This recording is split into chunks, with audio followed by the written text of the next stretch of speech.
জুলাই আন্দোলনে ইন্টারনেট বন্ধ করে হত্যাকাণ্ডের সহায়তার অভিযোগে ট্রাইব্যুনালে বিচারের মুখোমুখি হতে যাচ্ছেন হাসিনা পুত্র সজীব ওয়াজেদ জয়। তার বিরুদ্ধে গ্রেপ্তারি পরোয়ানা জারি করেছে আন্তর্জাতিক অপরাধ ট্রাইব্যুনাল। আন্দোলন দমাতে হত্যার নির্দেশ সহ মানবতা বিরোধী অপরাধে সজীব ওয়াজেদ জয়, সালমান এফ রহমান ও জুনায়েদ আহমেদ পলকের নামে আনা অভিযোগ আমলে নিয়েছেন ট্রাইব্যুনাল।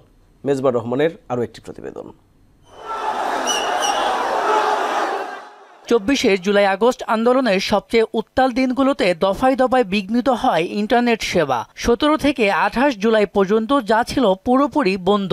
আন্দোলনকারীদের দমনের উদ্দেশ্যেই এমন পদক্ষেপ নেয় তৎকালীন আওয়ামী লীগ সরকার। আন্দোলন চলাকালে ইন্টারনেট বন্ধ করে সংগঠিতভাবে হত্যাকাণ্ডে সহায়তা করা হয় বলে দাবি করেন আন্তর্জাতিক অপরাধ ট্রাইব্যুনালের প্রসিকিউটর গাজী এম.এইচ তামিম। তিনি জানান, ইন্টারনেট বন্ধের পরিকল্পনায় সরাসরি যুক্ত ছিলেন ক্ষমতাচ্যুত প্রধানমন্ত্রী শেখ হাসিনার ছেলে সজীব ওয়াজেদ জয়।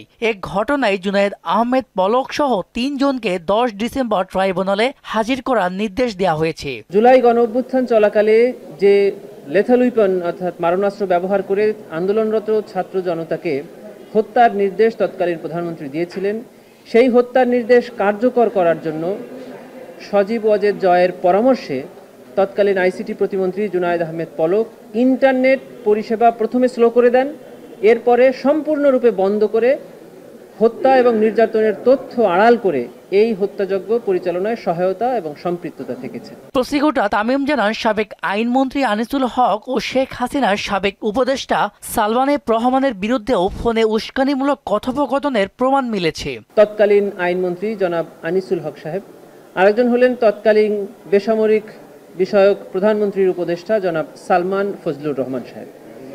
এই দুজনের বিরুদ্ধে অভিযোগ হলো যে ওনারা জুলাই গণঅভ্যুত্থান চলাকালে একটা ফোনে কথোপকথন করেন। ওনারা এই কথোপকথনের এক পর্যায়ে ওনারা বলেন যে কারফিউ চলা অবস্থায় এদেরকে মানে আন্দোলনকারী ছাত্র জনতাদেরকে শেষ করে দিতে হবে।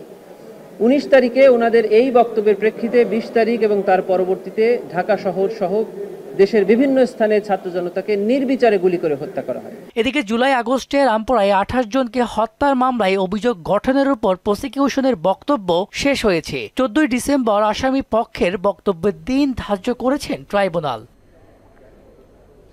মেজবার রহমান, মোহনা সংবাদ, ঢাকা।